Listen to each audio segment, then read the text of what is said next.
ઉપવાસ પર બેઠેલા દલિતોની માંગણીને રાપર તાલુકાના ધારાસભ્ય દ્વારા હકારાત્મક પ્રતિસાદ અપાયો।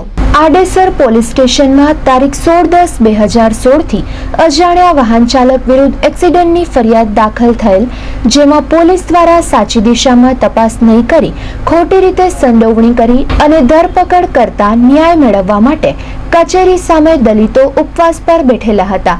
એમની માંગણી મુજબ ગાંધીધામ એલસીબીને તપાસ સોંપાઈ હતી અને ન્યાયિક રીતે તપાસ થાય તેમજ ગુનેગારોને સજા થાય એ પ્રકારની ખાતરી સાથે આ પરિવારને રાપર તાલુકાના ધારાસભ્ય દ્વારા એમની માંગણીને સંતોષકારક રીતે પાર પડાઈ હતી। મારા મત વિસ્તારના સણવા ગામના એક દલિત પરિવાર એક ઘટનાના સંદર્ભમાં તપાસની સામે અસંતોષને લઈને ઉપવાસ ઉપર અહીંયા ભુજ મુકામે બેઠેલ હતો। છેલ્લા 2-3 દિવસથી જ્યારથી એ ઉપવાસ ઉપર બેઠાના સમાચાર મળ્યા ત્યારથી જ તે વખતે હું ભરૂચ હતો એક કાર્યક્રમની અંદર, અને ત્યાં મને સમાચાર મળ્યા તરત જ ભાઈ અશોકભાઈ હાથી અને નરેશભાઈને અહીંયા મૂક્યા, એમના સંપર્કમાં રહ્યા। ગઈકાલે તાલુકા પંચાયતના પ્રમુખ જયદીપસિંહ જાડેજાને પણ અહીંયા મોકલ્યા હતા અને પોલીસ અધિકારીઓ સાથે ડીએસપી ગાંધીધામ સાથે વાત કરી અને એમની માંગણી મુજબ ગાંધીધામ એલસીબીને તપાસ સુપ્રત થાય એવી એમની માંગણી હતી।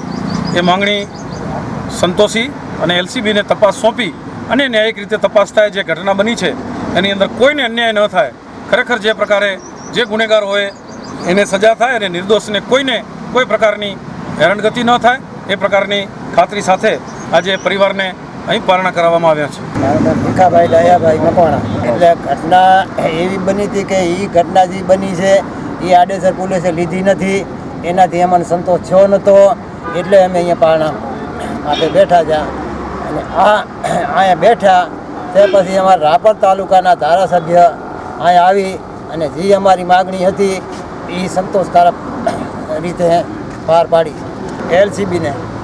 એલસીબીમાં તો અમારો વિશ્વાસ છે, એલસીબી કોઈ ખોટું કરશે નહીં અને એ જે તપાસ લઈ આવશે એ અમને મંજૂર છે।